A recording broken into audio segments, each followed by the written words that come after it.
The Red Badge of Courage, an episode of the American Civil War by Stephen Crane. Chapter 4.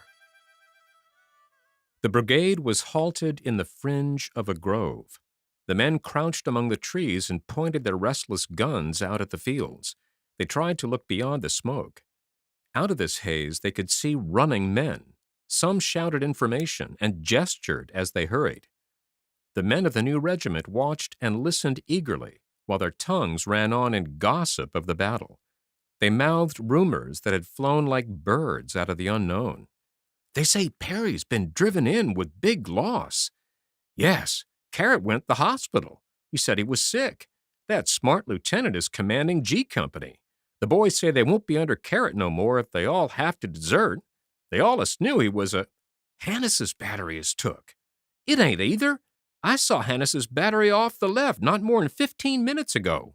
"Well, the general, he says he's going to take the whole command of the 304th when we go into action, and then he says we'll do such fighting as never another one regiment had done. They say we're catching it over on the left. They say the enemy drive our line into a devil of a swamp and took Hannis's battery." "No such thing. Hannis's battery was long here about a minute ago. That young Hasbrook, he makes a good officer. He ain't afraid of nothing. I met one of the 148th Maine boys, and he says his brigade fit the whole rebel army for 4 hours on the turnpike road and killed about 5,000 of them. He says one more such fight as that and the war'll be over." Bill wasn't scared either.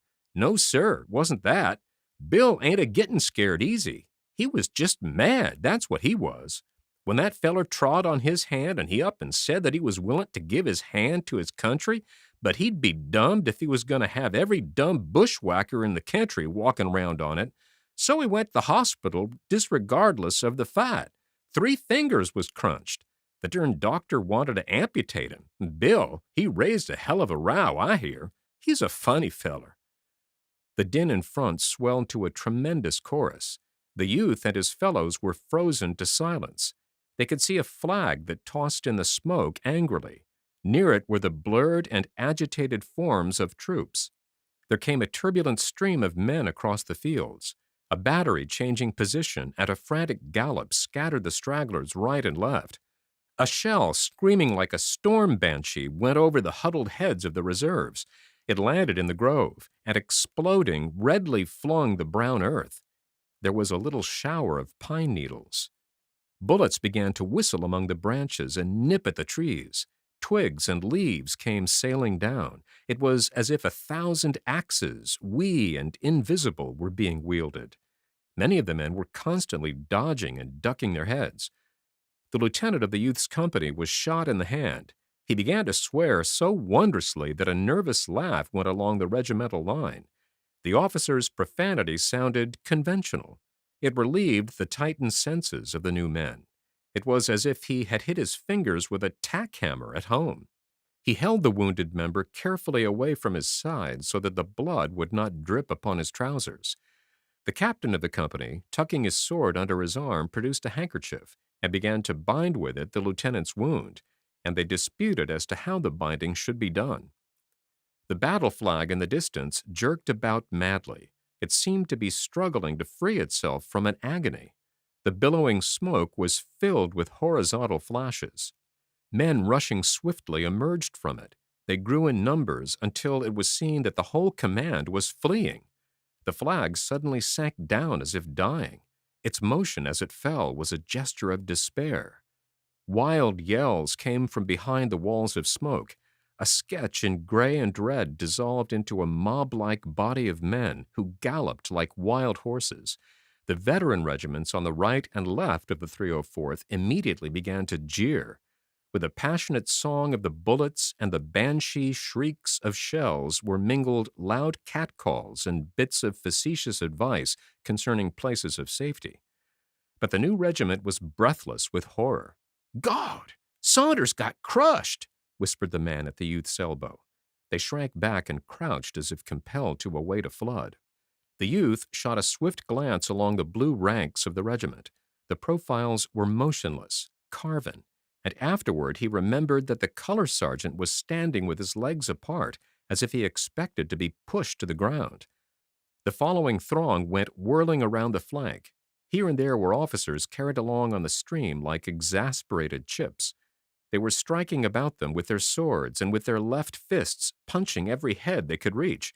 They cursed like highwaymen. A mounted officer displayed the furious anger of a spoiled child. He raged with his head, his arms, and his legs. Another, the commander of the brigade, was galloping about, bawling. His hat was gone, and his clothes were awry. He resembled a man who was come from bed to go to a fire. The hoofs of his horse often threatened the heads of the running men, but they scampered with singular fortune. In this rush they were apparently all deaf and blind. They heeded not the largest and longest of the oaths that were thrown at them from all directions. Frequently over this tumult could be heard the grim jokes of the critical veterans, but the retreating men apparently were not even conscious of the presence of an audience.